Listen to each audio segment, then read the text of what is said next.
Boa noite a todos. Que a paz do Senhor esteja com todos nós, trazendo muita luz, muita paz, muita harmonia, que é o que todos nós buscamos e precisamos.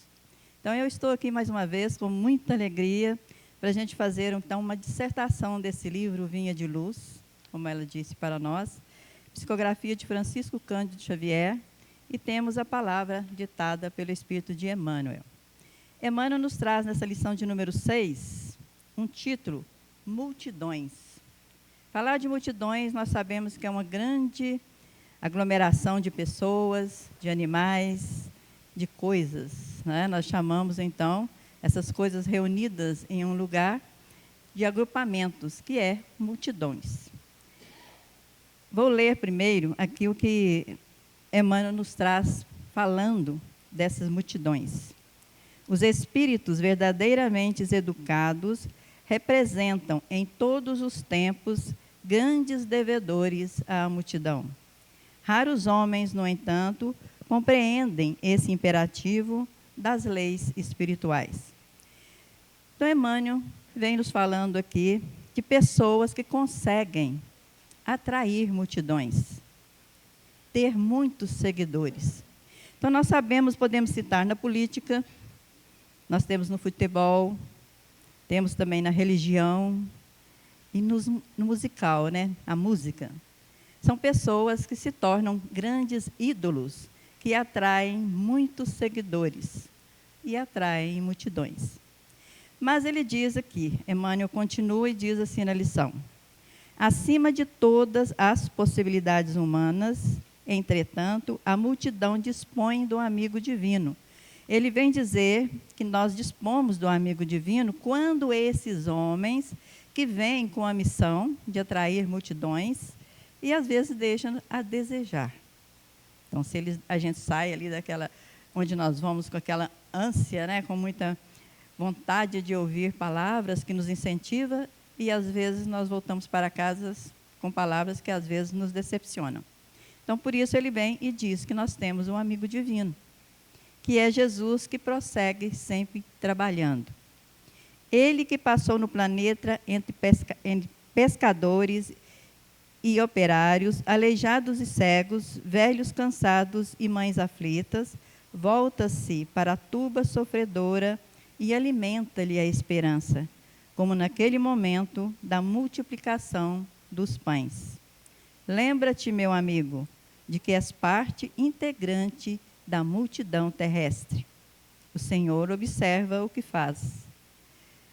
Não roubes o pão da vida, procura multiplicá-lo. Então, quando ele diz não roube o pão da vida, procure multiplicá-lo, ele está dizendo para essas pessoas que conseguem atrair multidões. E nos deixa, muitas vezes, a desejar.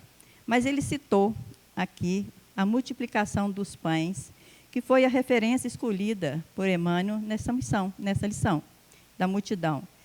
Ele escolheu lá em Marcos capítulo 8, versículo 2, quando Jesus diz: tenho compaixão da multidão. Lá no capítulo 8 de Marcos, nós temos o título que é a multiplicação dos pães. E no versículo 2, nós temos a parábola de Jesus, em que ele fala da multiplicação dos pães, que todos já devem ter visto no Evangelho. Essa passagem, ela é bastante interessante. Ela narra, né, Marcos narra que eram 4.000 pessoas que compunham aquela multidão. E essa multidão estava a ouvir Jesus. E Jesus estava ali já há muito tempo falando, pregando. Nós sabemos o Sermão da Montanha, maravilha. Nós sabemos as palavras, como Jesus falava, e aquelas pessoas estavam ali a ouvi-lo, ávidas de entender as suas palavras. Então, passando já muito tempo que Jesus estava ali falando, como diz, palestrando, conversando com todas aquelas pessoas, algum dos seus discípulos chegou até ele e disse: mestre, essa multidão que está aqui há tanto tempo deve estar faminta. Jesus também já estava falando há muito tempo. Já devia estar também com fome, com necessidade de alimentar-se. E aqueles discípulos também. Então Jesus perguntou: vós mesmos, todos vocês podem alimentar a essa multidão? O que vocês têm? Então eles disseram que tinha apenas 7 pães e alguns peixes. Jesus disse que eles deveriam trazer até ele esses 7 pães e alguns peixes. Eles levaram até Jesus e Jesus disse que eles deveriam picar miudinho, né, os pedacinhos daquele peixe e daquele pão e distribuir para aquela multidão, dizendo a eles que eles poderiam também auxiliá-los no alimento deles. Aqui na parábola de Marcos, ele diz que eles comeram, ficaram saciados e ainda restaram 7 cestos cheios. Então, é uma parábola bastante assim, polêmica, né? Perceber que 7 pães e alguns peixes alimentaram uma multidão de 4.000 pessoas. Então, para nós entendermos melhor, que nós estamos da doutrina espírita, nós temos ali uma base maior de entendimento na lógica.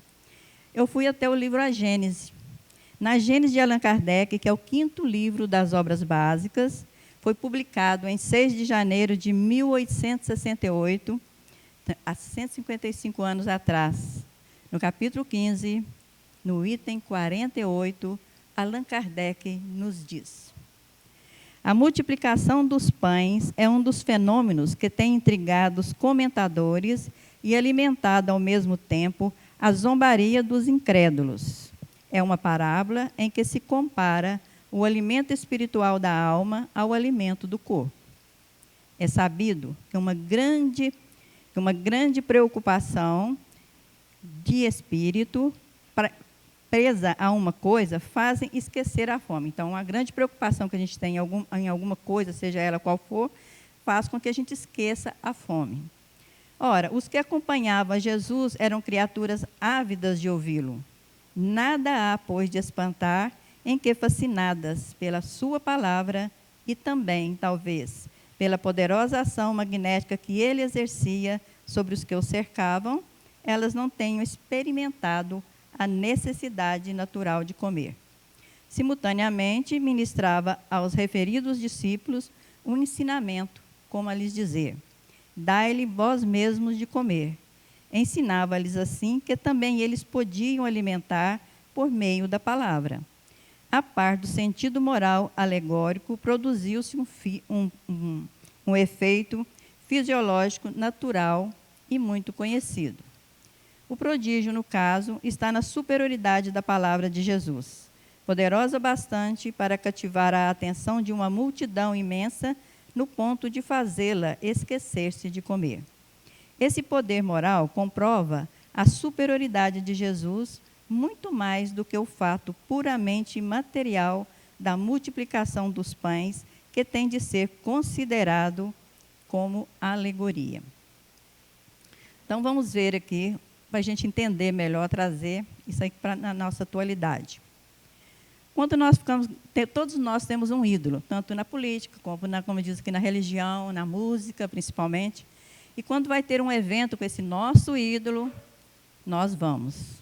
E ali vai se aglomerar muitas pessoas, uma multidão. Conforme seja na política, seja na religião, seja no futebol, aglomera-se multidão, muitas pessoas que estarão ali para ouvir aquele ídolo. Então, o que acontece? Quando ele fala alimento natural, ele quer dizer que naquele momento em que nós vamos a um evento, nós não vamos ter o nosso alimento natural do dia. Seria o café da manhã, o almoço, teria um lanche mais tarde, ou um jantar. Nós vamos mais cedo para chegar e encontrar um lugar melhor. Quanto mais próximo pudermos ficar do nosso ídolo. E o que nós levamos? Um lanchinho, e ficamos ali horas e horas aguardando o momento da nossa alegria de ver o nosso ídolo de perto.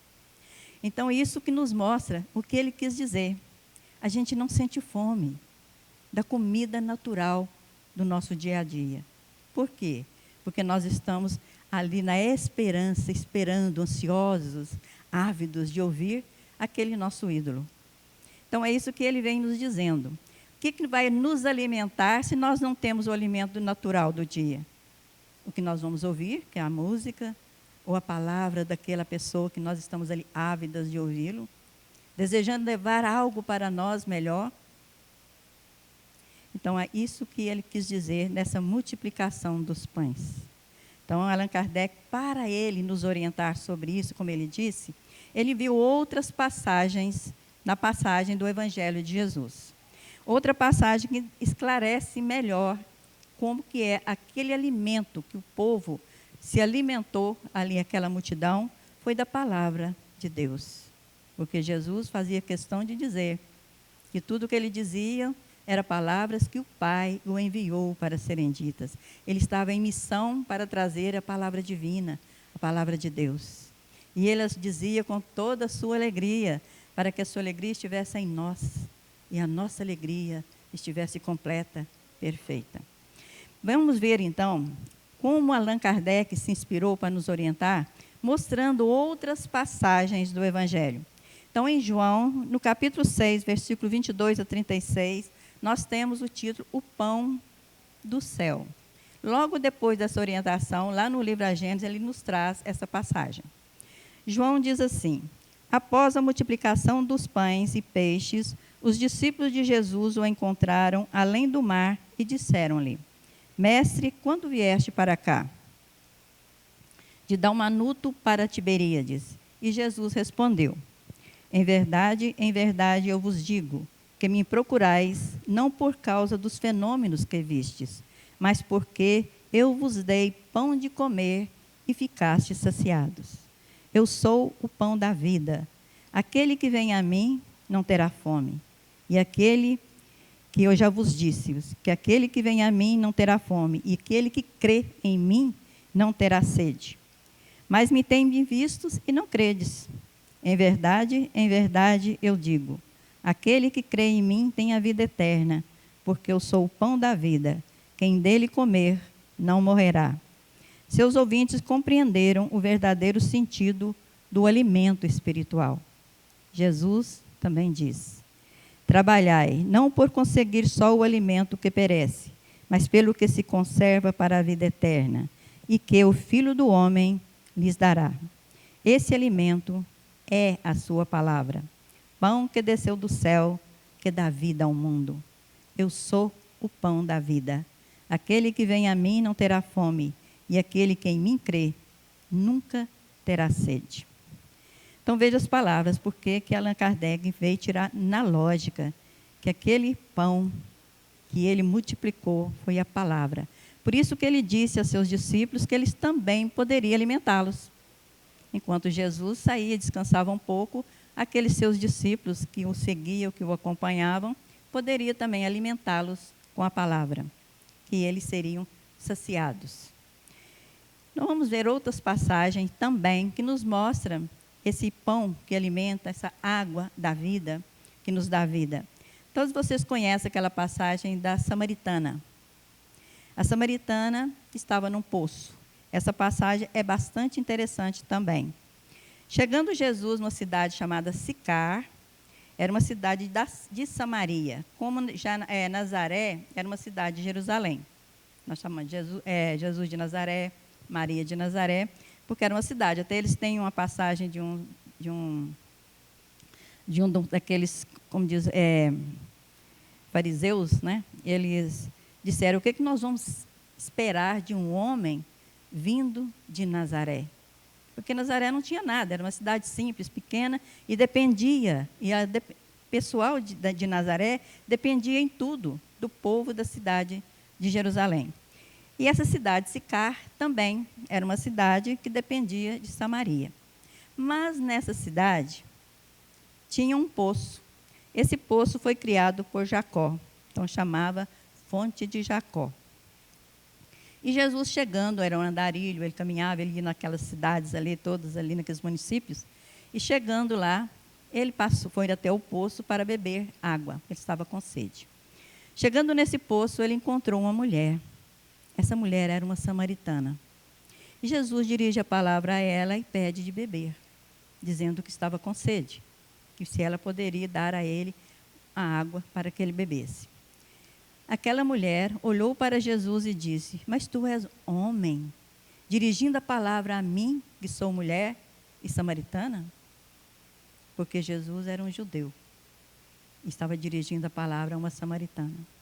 Porque naquela época eles tinham ali, os samaritanos e o povo de Jerusalém, eles tinham umas desavenças e eram religiosos. Porque o povo de Jerusalém era um povo ortodoxo, né? Que eles seguiam ali a lei, né? Ao pé da letra, como se diz, né? E o povo da cidade de Samaria era um povo que gostava de cantar, de música, eram mais leves. Então tinha essas divergências, mas todos eram seguidores de um Deus único e hebreus. Então pensa, quando ele diz àquela mulher pedindo água, e ela diz que ele, além de um homem samaritano, dirigindo a palavra a ela, mulher. Porque naquele tempo também, mulheres não podiam dirigir a palavra aos homens. E nem os homens poderiam dirigir a palavra às mulheres. A não ser que fosse esposa, ou marido, ou um parente, né, pai ou irmãos.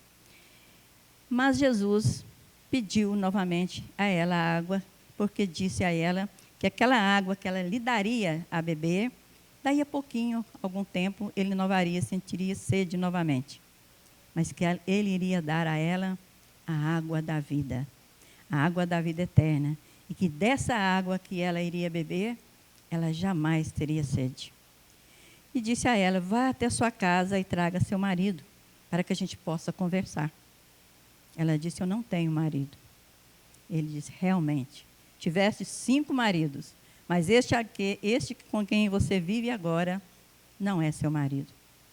E foi falando da vida dela, foi conversando com ela, e ela foi percebendo como ele conhecia tanto da vida dela sem conhecê-la. Só podia ser um enviado de Deus.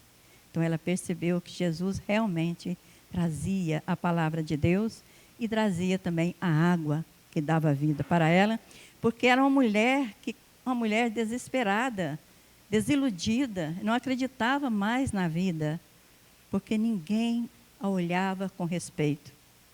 Ninguém tinha admiração por aquela mulher. Ninguém respeitava.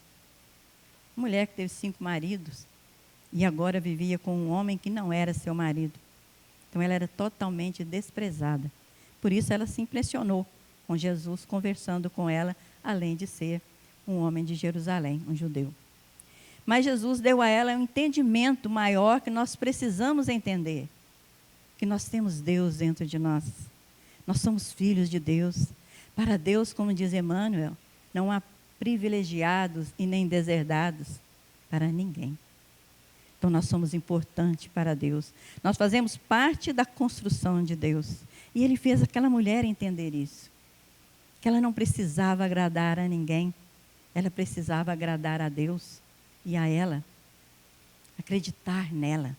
O quanto ela era importante, porque ela estava viva. E estava ali trabalhando.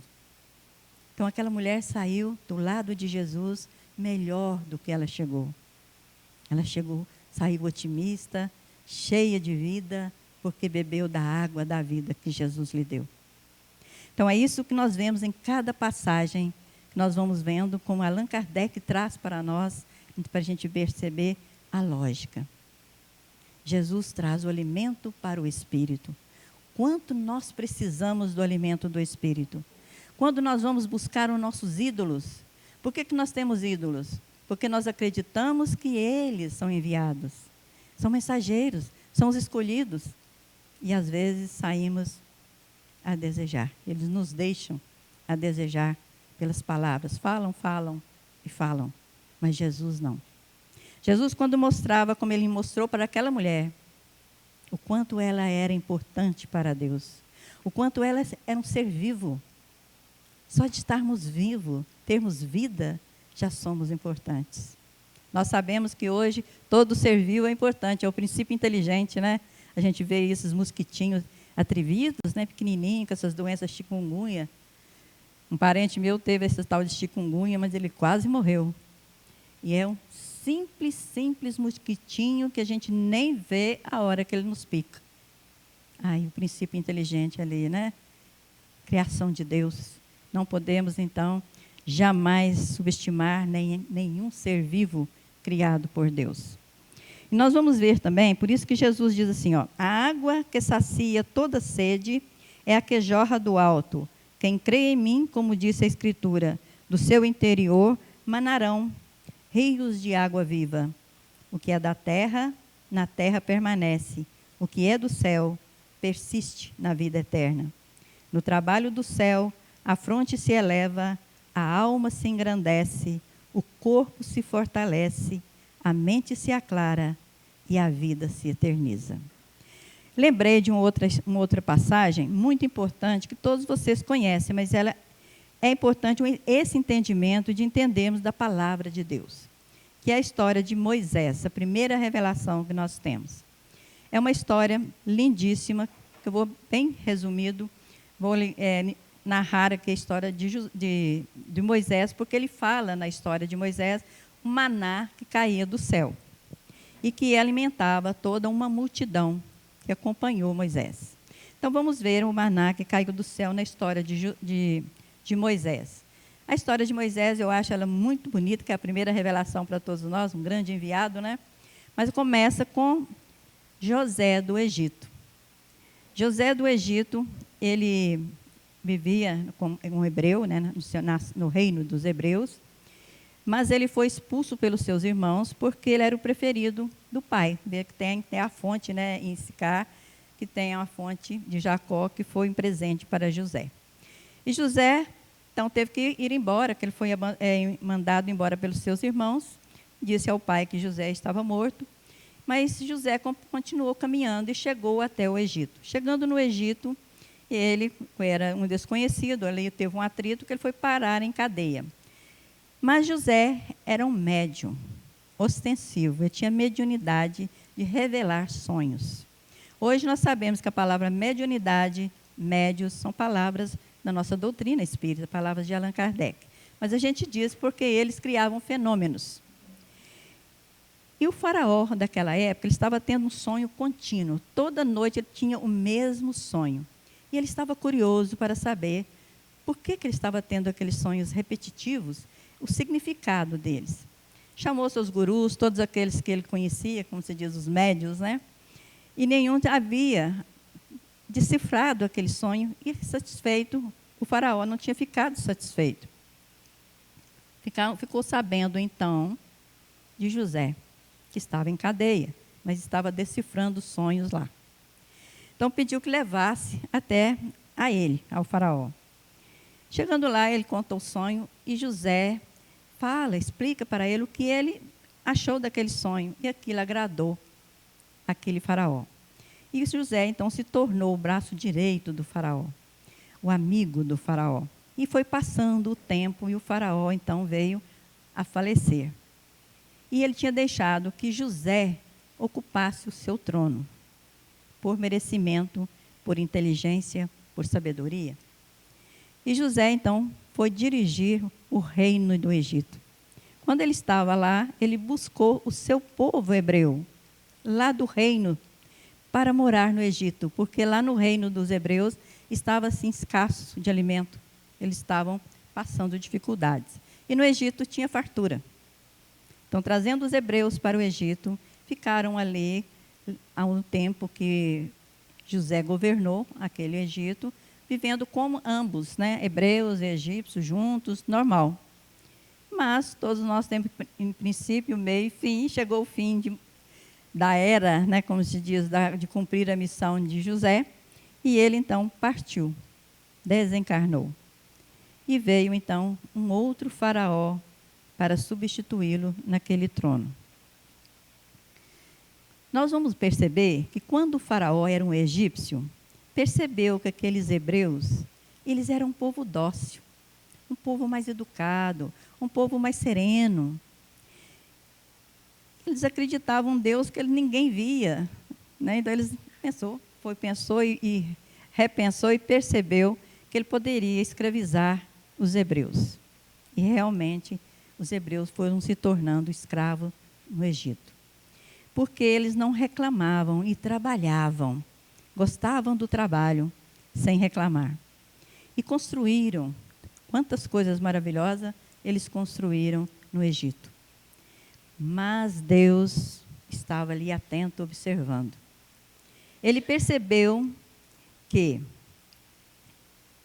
o povo hebreu não poderia continuar no Egito, porque eles estavam, aquelas crianças que estavam nascendo, e aquele povo também estava começando a ficar idólatras, adorando os ídolos dos hebreus. Eles faziam aquelas imagens longas, enormes, né? De ouro, de prata, de bronze. E estavam ficando, se tornando idólatras. E não podia acontecer isso. Então, ele tinha que enviar um outro espírito em missão. E veio, então, Moisés. Moisés, então, nasce na família dos hebreus.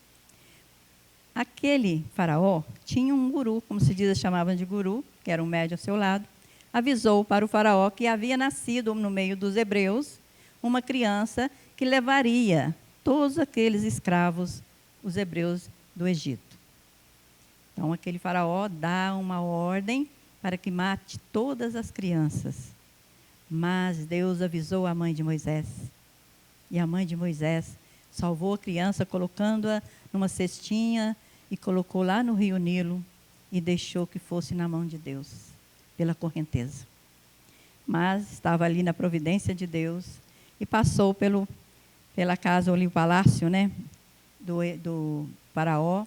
Estava lá a princesa, filha do faraó, e viu aquela criança, adotou, porque ela não tinha filhos, e adotou como seu filho. E aquela criança cresceu ali naquele castelo, naquela alegria, né, naquele palácio deles, conquistando todas as pessoas, porque era o enviado de Deus. Faziam fenômenos que alegravam. Então, ele conquistou todos, que ele seria também o herdeiro do trono do Egito. Mas para Deus não precisava mais, porque já tinha passado José.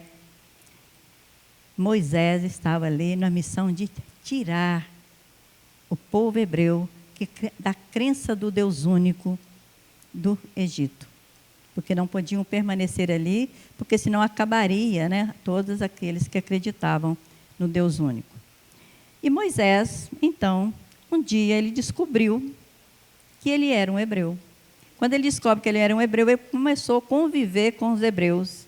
E um dia, ele estava salvando o seu povo, ele tira a vida de um egípcio, e ele teve que sair do Egito, que é providência de Deus também, e chegando fora do Egito, ele começa a conversar com Deus. Não é ter um encontro corpo a corpo, não. Ele começou a ouvir a voz de Deus. E a voz de Deus lhe dizia de sua missão. Ele voltou lá no Egito, todos conhecem a história daquelas pragas, aquelas coisas para conseguir tirar o povo, mas ele conseguiu tirar o povo lá do Egito e chegou no deserto, queria chegar nesse deserto. Chegando no deserto, aquele povo que estava, aquela multidão ali, para encontrar a terra prometida, que foi Jerusalém, onde teriam fartura, jamais teriam fome. E diz na história, caiu o maná que caía do céu. Então, eu já vi, tem filme, né, que o povo catando, como se diz, fosse trigo no chão. Mas a gente sabe que é a palavra de Deus que vinha do céu. E dava aquele povo, incentivava aquele povo para que eles acreditassem que eles encontrariam, sim, a terra prometida. E que quando encontrasse a terra prometida, eles jamais teriam fome, jamais teriam sede, porque aquela terra tinha fartura. Então, a gente percebe que em todas as passagens, mostra para nós que a palavra é o pão do nosso espírito. A palavra de Deus. Jesus é o verbo que se fez carne e habitou entre nós. Veio a palavra trazendo para nós, ele que veio como qualquer um de nós, como simples homem, Jesus de Nazaré, o peregrino, que agradava pela palavra e pelo trabalho. E nos ensinava, dizendo para nós que não era ele quem nos curava, era a nossa fé. É o nós acreditarmos e confiarmos em toda a palavra divina. Com Deus, o nosso Deus, nós não vemos Deus, mas Ele está imanente no universo, Ele está em todos os lugares ao mesmo tempo. Ele está aqui conosco, em cada um de nós, o nosso Deus interior. como disse Jesus, né? Que a gente sempre tem que acreditar que Deus está sempre em nós. A doutrina espírita nos esclarece isso numa beleza, numa maravilha em tudo que nós vamos lendo e que nós vamos aprendendo. Por isso que na doutrina espírita nós somos uma doutrina que tem os 3 aspectos. Nós fazemos um triângulo. Nós temos à direita, nós temos a religião, à esquerda nós temos a filosofia e na base a ciência. Então, por que ciência?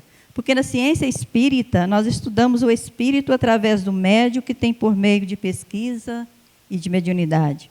O espiritismo e a ciência se completam um pelo outro. Então, todos os fenômenos que nós vemos, para entendermos melhor, ficarmos no misticismo, nessas coisas das ilusões, né, perecíveis, ficarmos naquilo que é concreto, naquilo que é real. Como nós vemos aqui, que Allan Kardec nos mostra que o pão, da multiplicação dos pães, foi a palavra de Deus.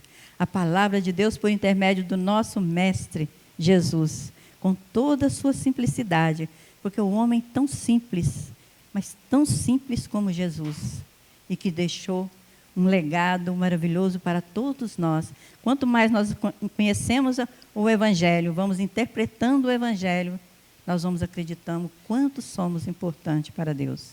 Esse Deus dentro de nós, que Ele disse para aquela mulher samaritana, né, despertando Deus dentro dela, mostrando que esse Deus interior em nós faz com que brilhe a nossa luz, faz com que desperte em nós o valor que nós temos como espírito que somos. Como disse Jesus, o espírito não sabemos de onde vem, nem para onde vai, porque ele é de Deus. Então nós somos aquilo que nós somos, a referência de Deus em nós, em espírito. E na religião nós sabemos que nós estamos estudando esse religar com Deus. Quanto é necessário buscar dentro da nossa doutrina o nosso lado, que é o Evangelho segundo o Espiritismo, que é o nosso 3º livro das obras básicas, nós percebemos o quanto é importante esse religar com Deus, quando nós descobrimos que nós somos um com Deus, como dizia Jesus. Eu e o Pai somos um. E cada um de nós somos um com Deus. Quando despertamos a nossa verdade, temos olhos de ver, ouvidos de ouvir, os nossos irmãos, nossos companheiros, como iguais. É a lei da fraternidade na lei da igualdade. Temos consciências de tudo isso. E nós vamos vendo, aprendendo e vamos percebendo a maravilha que é a vida. Quando nós temos a água da vida e o pão que cai do céu para nós. Eu trouxe também uma mensagem que está na introdução desse livro, Vinha de Luz. Eu achei que ela completava muito o nosso estudo de hoje. Foi escrito por Emmanuel. Ele diz assim: no vasto caminho da terra, cada criatura procura o alimento espiritual que lhe corresponde à posição evolutiva. A abelha suga a flor, o abutre reclama despojos, o homem busca emoções. Mas, ainda mesmo no terreno das emoções, cada espírito exige tipos especiais. Há sofredores inveterados que outra coisa não demandam além do sofrimento. Há pessimistas que se enclausuram em nuvens negras, atendendo a propósito deliberado durante séculos.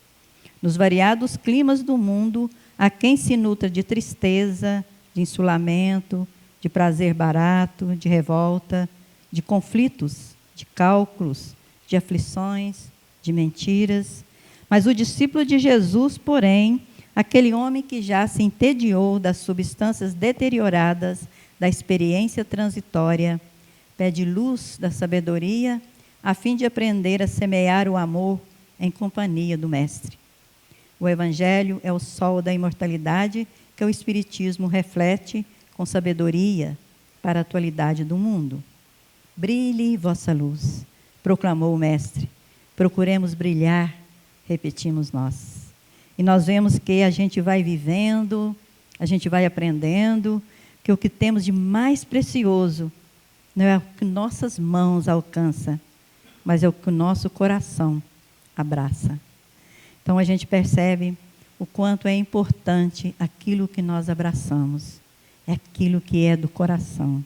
O coração é o símbolo do Espírito. Aquilo que é da alma, aquilo que vem de dentro para nós. É isso que vale. É isso que faz de nós pessoas felizes.